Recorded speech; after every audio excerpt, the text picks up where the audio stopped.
our good friend Chenxing Han is here with her new book, One Long Listening, a Memoir of Grief, Friendship, and Spiritual Care.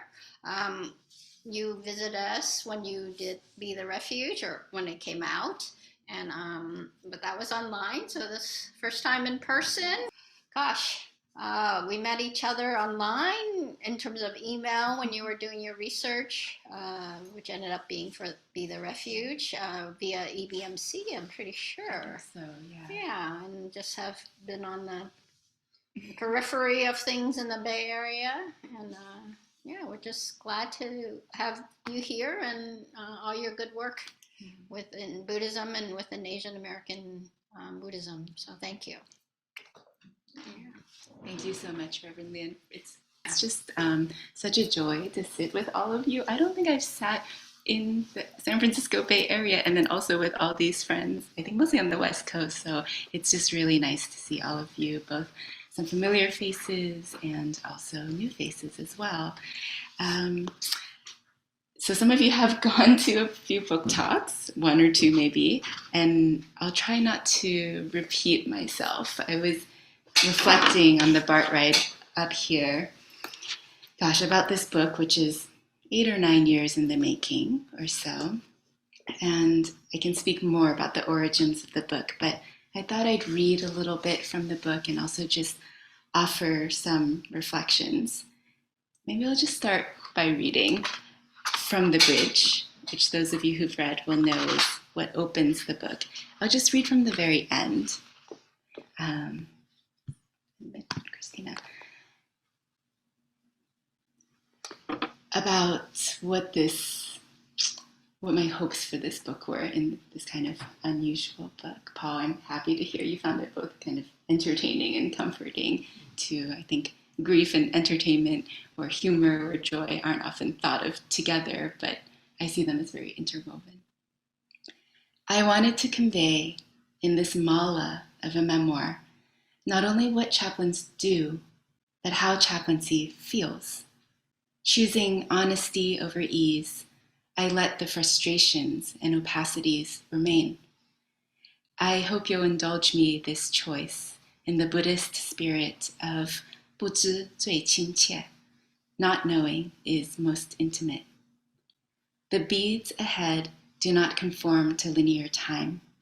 They circle primarily around 3 autumns of my life.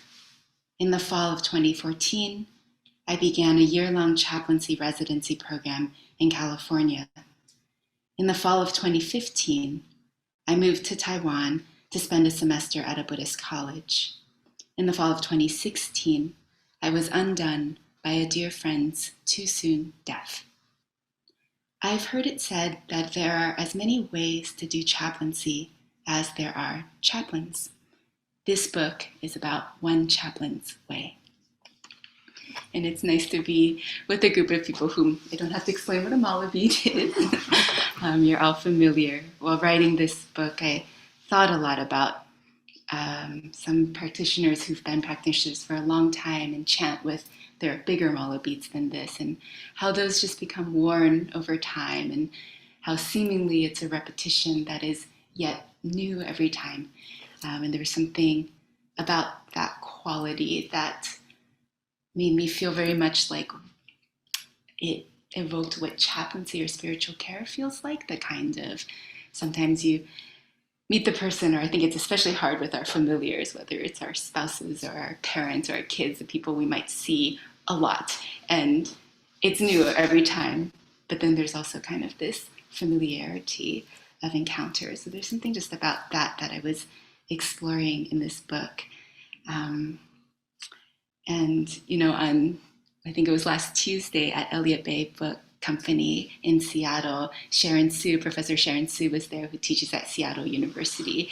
And she was reflecting that this book made her think of a sutra in the sense of like, they always begin, thus have I heard. And I was just mulling that over on the BART ride over. And I was thinking that one sense in which I hope this book is sutra-like is that I think of sutras as being so much about the interaction of the speaker and the hearers.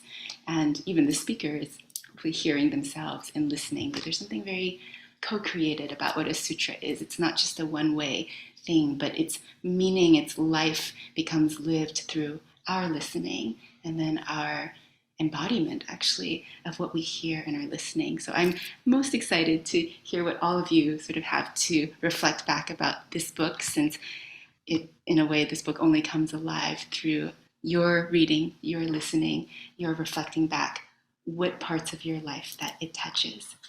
And so I wanted to read from just a few beats.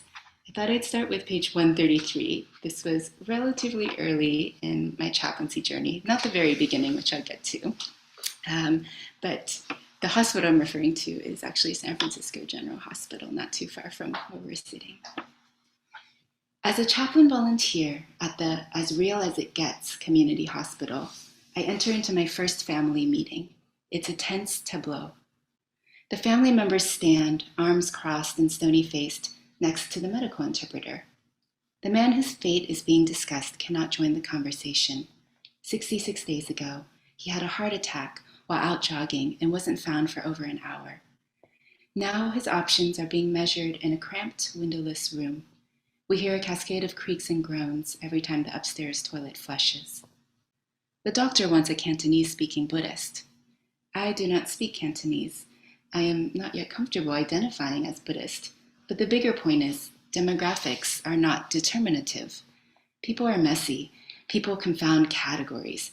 Categories quail at all this variation.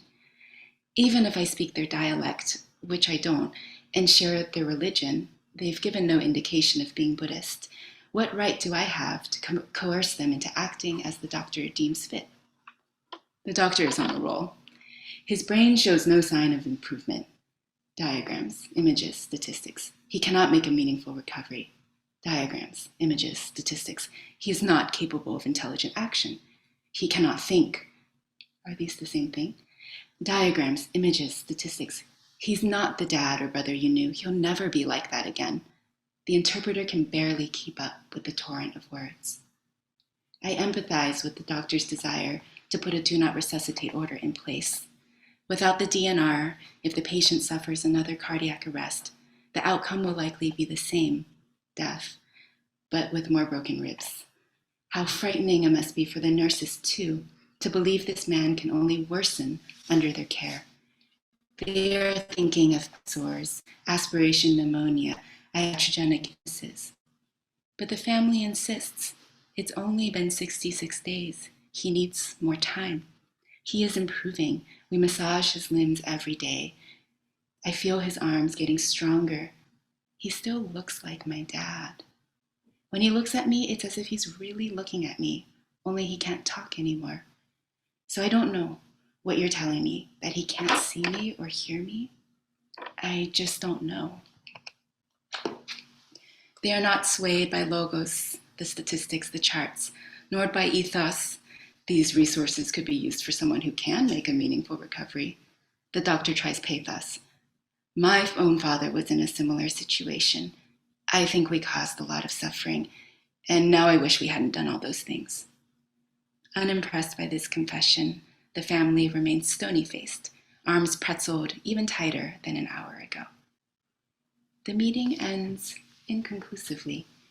Later, I see the family uncap a bottle of greenish liquid and commence with a vigorous massage of the bedbound figure as they speak to him in Toisanese. We exchange a few words in Mandarin, but mostly they ignore me. 73 days after the heart attack, he's still there, in the same room, with another Chinese man of the same age. The new arrival has had a stroke. The doctors are pessimistic about the prognosis, and the family has asked to keep him on life support for a bit longer as they think things over. To the passive figure in the bed, I say a few words in English before switching to Mandarin, though I'm not sure if this is his dialect. No response. I rise to leave, pretending I have somewhere else to be, when really it's my own discomfort driving me out of the room. That's when I notice the tears in his eyes. In the end, I stayed an hour, holding the man's hand, speaking occasionally. He heaves with sobs when I say Zhongguo, that middle kingdom that was once his home. When I wipe the mucus from his face, he only cries harder.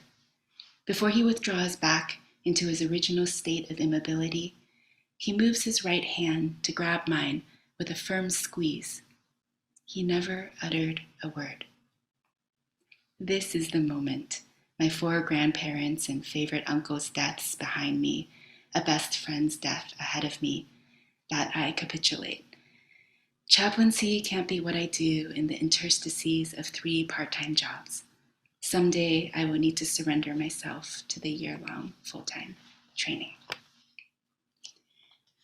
And after I finished my master's degree in Buddhist studies and Buddhist chaplaincy at the Institute of Buddhist Studies in Berkeley, I did dive into that year-long chaplaincy training, predominantly on an oncology unit. And I wanted to share just another story of a patient I was thinking about on the part right over. Your own discomfort is not a good reason to leave the room. Another one of our chaplaincy adages, right up there with death does not equal emergency. The patients are our greatest teachers. Anger equals energy. The patients aren't here to see us. Don't bolt. Linger a while. I practice against habit. Sometimes persistence turns me into a vampire. Sometimes it bears sweeter fruit. One patient rebuffs my visit. I decide cautiously to check in once more. He invites me in, apologizing for his previous rudeness. Every day is different. A bad visit today does not guarantee the same tomorrow. So too with the good visits, which are capricious as the worldly winds of praise and blame, pleasure and pain, fame and shame, loss and gain. The chaplain, as exegete of living human documents, soon realizes her texts are ever-shifting palimpsests in a Babylonian library of open books and locked diaries. I meet a patient who's pissed off. I manage to make some leeway until I mention his doctor. Now you're irritating me, the man snarls. Get out. I go back the next day. I don't want to talk right now. I go back the next day. His expression is contrite. Hey, chaplain, my spirits are higher. He confesses that his brothers and sister-in-law gave him a talking to.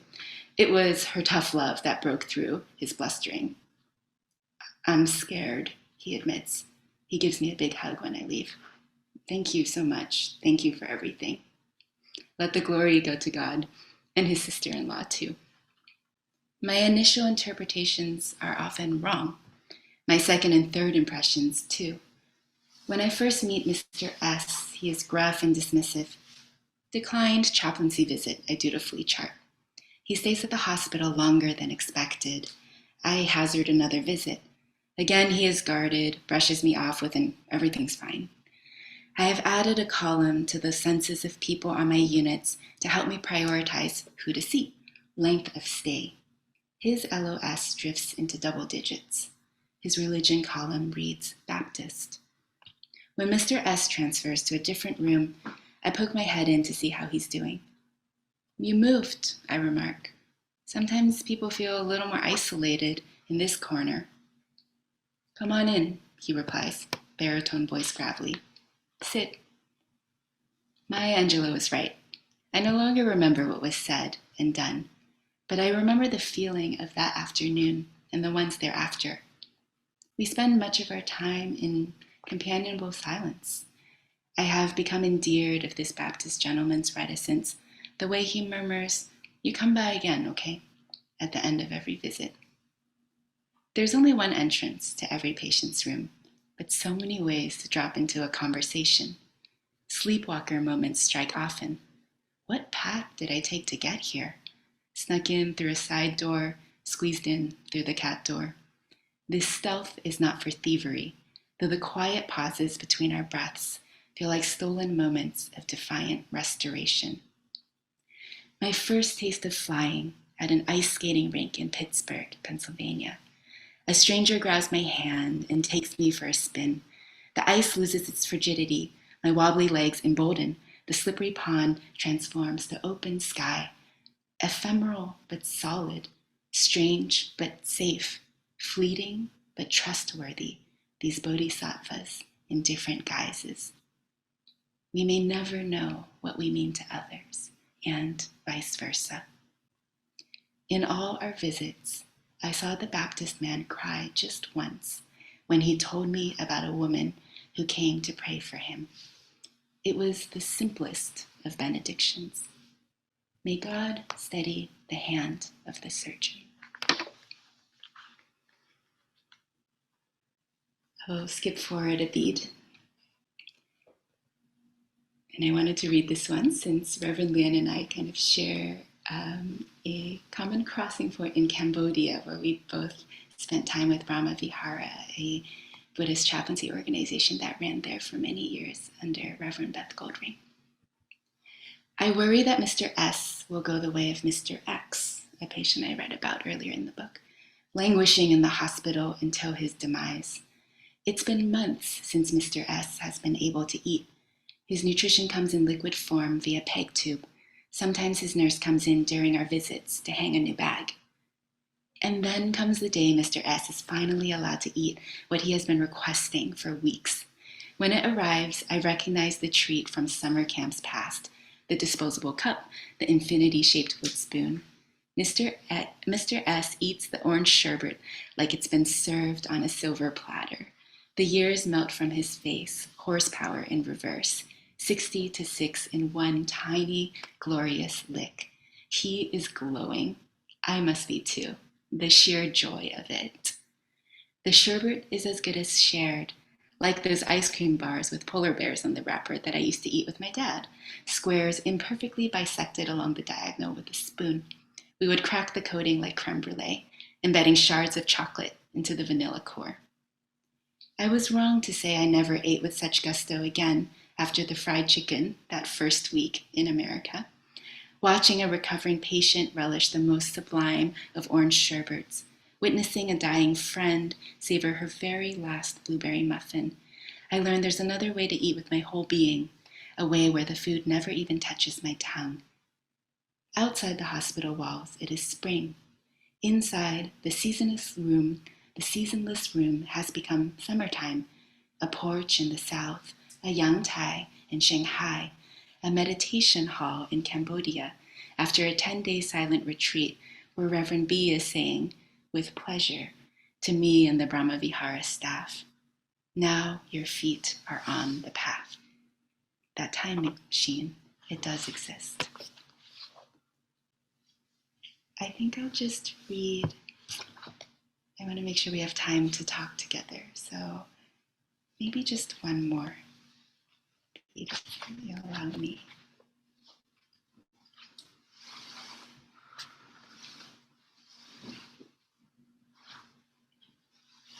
After that year as a hospital chaplain, I was quite burned out, and I spent some time recovering, resting, and then learning at a Taiwanese Buddhist monastery in Taiwan, a Buddhist college and Buddhist monastery, where I got to sort of be immersed in spiritual care in a different language and a very different cultural context.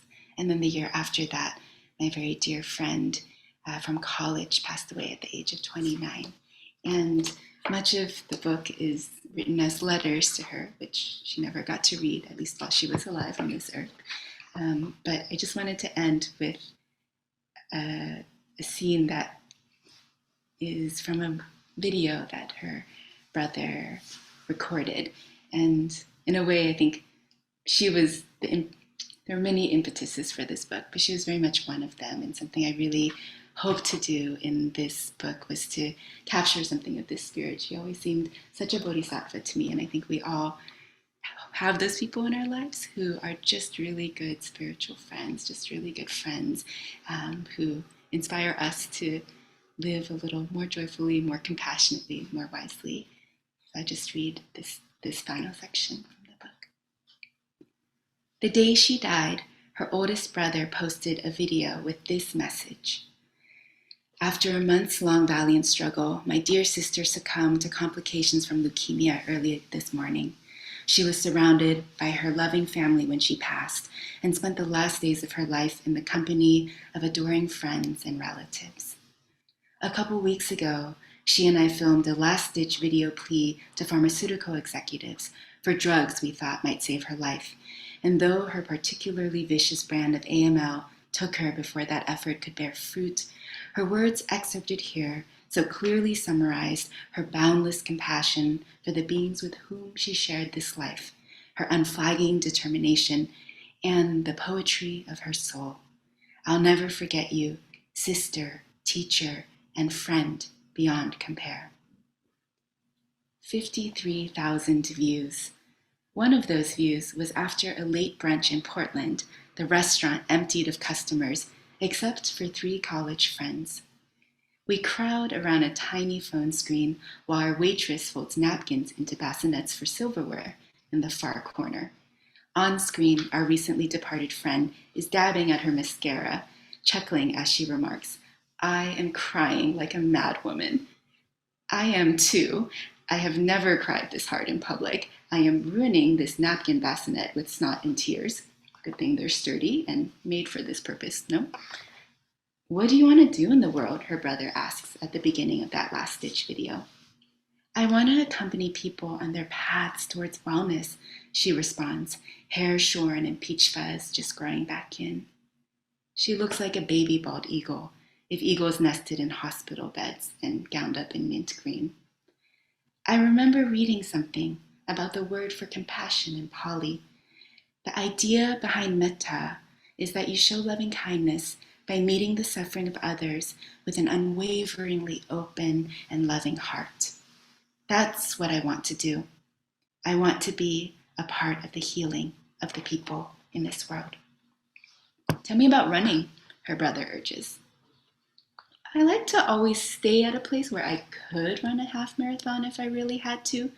Goodness knows why I would have to run a half marathon. Bullwinkle, which is the name that she gave for her IV pole, starts beeping in the background. "You never know when you're going to have to, run half of 26 miles to tell the Athenians what's up," her brother points out. "That's what I'm saying." "Did you run a marathon?" he prompts. She wipes away tears. "I ran a marathon. It was a goal of mine in my undergraduate college career. And my sophomore year of college, I did it. I have this disease, Fanconi anemia. My blood counts weren't perfect. My doctor was actually concerned about what running the length of a marathon would do. And sure enough, my blood counts fell right around training mile 18. My hemoglobin dropped into the 8s, and then it was veering toward the 7s. But I was so determined to run this marathon that I begged my doctors to let me do it. And he started giving me EPO shots. So," she laughs, "I guess I was kind of doping. But I made it. I did all 26.2, baby." Thank you. Open this space to anything, reflections, questions. Paul's question was whether I was raised Buddhist, and I think the short answer is no. My parents are atheists, which is pretty common for Chinese Americans or Chinese immigrants who grew up during the Cultural Revolution. I think that I know that I grew up with a lot of questions just around life and death and meaning, and felt a yearning towards spirituality, and not always a lot of affinity for the dominant Christian religion that was here in the US. And so it felt like a gradual process, but Buddhism felt a bit like a homecoming. It felt very familiar, and at the same time strange, and there's so much to learn, and there's so much in it that's also uncomfortable or astounding or surprising, which is actually something that I really appreciate about it. And yeah, so I would say I feel becoming Buddhist was a really gradual process, which I talk about in my first book as a kind of process like water becoming tea. Just over time, the water takes on the flavor and the fragrance of the tea, and it's hard to say exactly when the water becomes tea, but at a certain point, I do feel my whole life now is sort of perfumed with the rasa, or the flavor of Buddhism in many forms, mostly thanks to a lot of really extraordinary teachers and Buddhist friends as well from many different traditions. I just really, that was incredibly moving, and your compassion it really ripped through me. So thank you for that beautiful writing and your experience. And my question, I guess, is, I didn't hear the last question, so I hope it's not repetitive, but in your, as a chaplain, was there a religious path, or did you approach it, or how did you approach your work with patients? Thank you so much, Liz, for those reflections. For your question about chaplaincy, usually in the hospital settings, chaplains come from their own religious background or backgrounds. They might be they're humanist chaplains who might not subscribe to a particular faith, or chaplains who weave together different spiritualities. And so I came in as a Buddhist chaplain, but I didn't just serve Buddhists. And and so I was primarily on units, and I really appreciated that model of working with people. That if I only served Buddhists, I wouldn't be seeing a lot of people every day, even here in the Bay Area. It's a little better here in the Bay Area, but even then. So we could always refer to each other. We had a really large spiritual care team. People would refer, especially Mandarin-speaking patients, to me. I would refer out if it didn't seem like I was the right the right chaplain for that particular patient. And I guess even the passages that I read reflect a little bit of that. How, I don't know, I'm always astounded by the mind's ability to create assumptions and judgments, or how with a few words on my page, Baptist, male, his length of stay, I would come up with this whole story. And sometimes that story would involve some assumption about how well I would connect with that person or not. And I think every time I was just surprised. And there's something about, again, that, I love that Zen expression about intimacy with not knowing.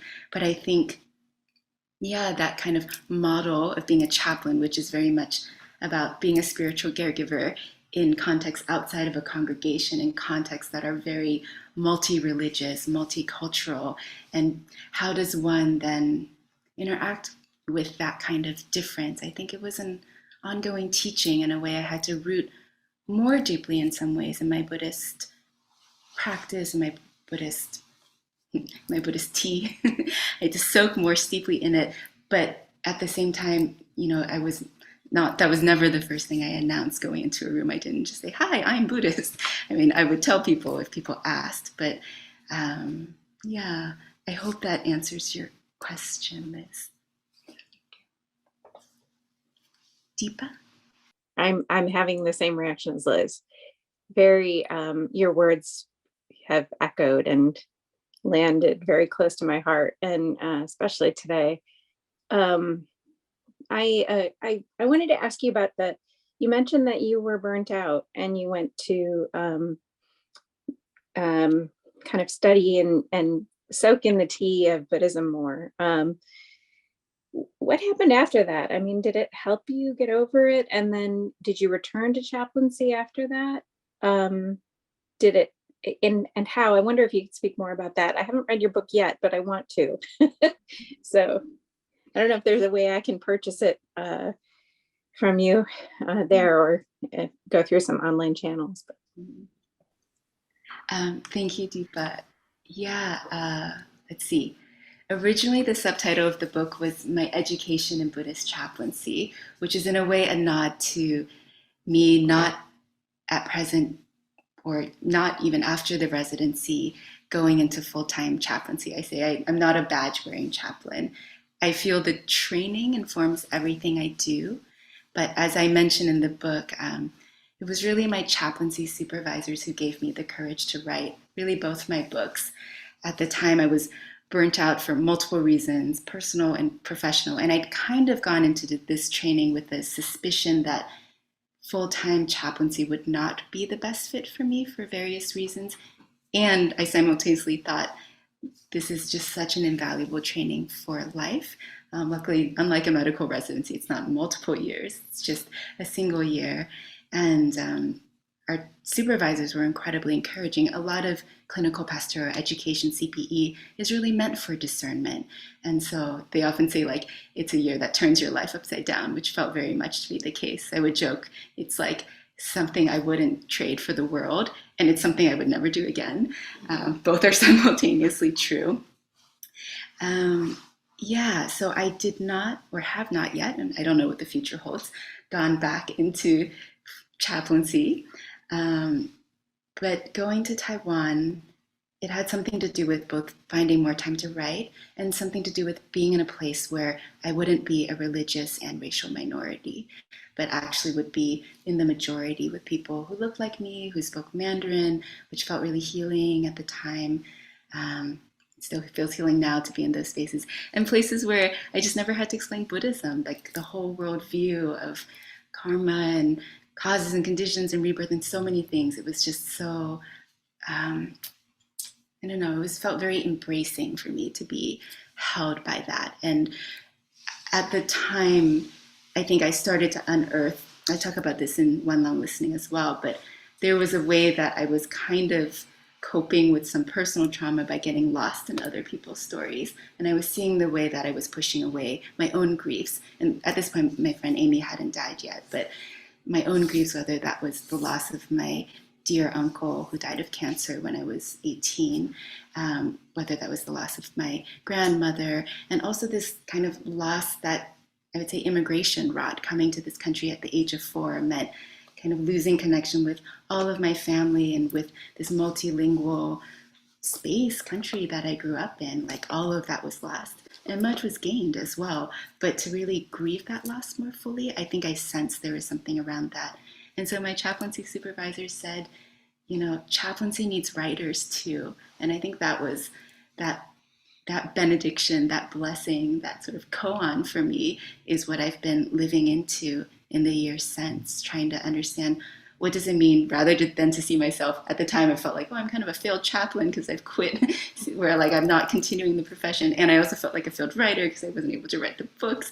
And for them to say, you know, no, like they don't have to be so separate, that there's a creative way you can see them together. And since then, I think both chaplaincy and writing, spiritual care and writing, are both very much creative acts. I know I've spoken about this elsewhere, but just acts of creativity and spontaneity. And they kind of remind me of Zen stories, which I always love, because there's a kind of like spontaneity and humor and unexpectedness. And I think actually the same thing is very true for spiritual care. Like, you can't go off a script, or if you do, it'll just feel like the rug is pulled out from under you. And writing as well, I find writing to be a very unpredictable process. I did not know I was writing a memoir until at a certain point these pieces came together, and I realized, okay, now these stories and these pieces want to be a book. And so here it is, and here we are.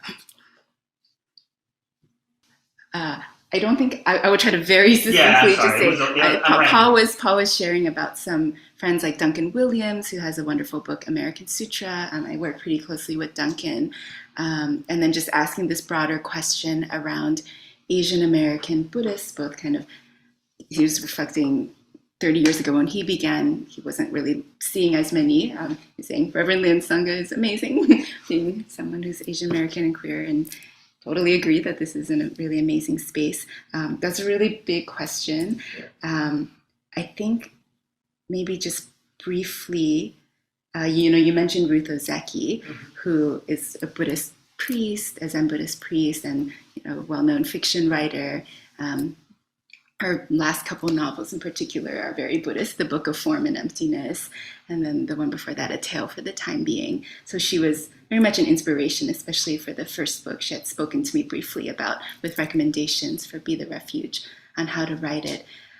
I never feel like I can really predict where things are going to go. I will say I'm really excited to be just reading more writing by Asian American Buddhists. Reverend Lien's book is coming out in August. Home is Here. There's so much more out there. I think one of my interviewees said, we've been here. We've been here all along, and we're around. We may not be a trending topic. Sometimes it takes some looking carefully And so too with One Long Listening, it kind of, the early seeds was just reading chaplaincy books and memoirs, and this is a very Christian dominated field, and then wondering what would it be like just to read a Buddhist chaplaincy memoir. And then I found a few, and they were wonderful. They were predominantly written by white convert Buddhists, so that was both wonderful, and then I started wondering, what would it look like to write a memoir that sort of felt a bit more familiar to me, which is to say more multilingual, because those are just the spaces and fabrics that make up my life and that feel more like what it feels like to be a racialized and gendered and, culturally embedded person within these spaces, because some of the other Buddhist chaplaincy members didn't so much, I guess, attend or attune to those aspects as much. And so this was maybe just my answer of what does it look like to write a memoir with the Asian American Buddhist sensibility, which is not to say I speak for all Asian American Buddhists, far from it, but I hope that it's an invitation for others to share their stories, and others, and then in a certain point, it's like, it's Asian American Buddhist, and then it's beyond, right? It's like, and then there's just like this very human experience of trying to figure out how do we live with loss in our lives, and how do we live with freedom and joy in the midst of suffering. So those are maybe the core questions that the book is asking.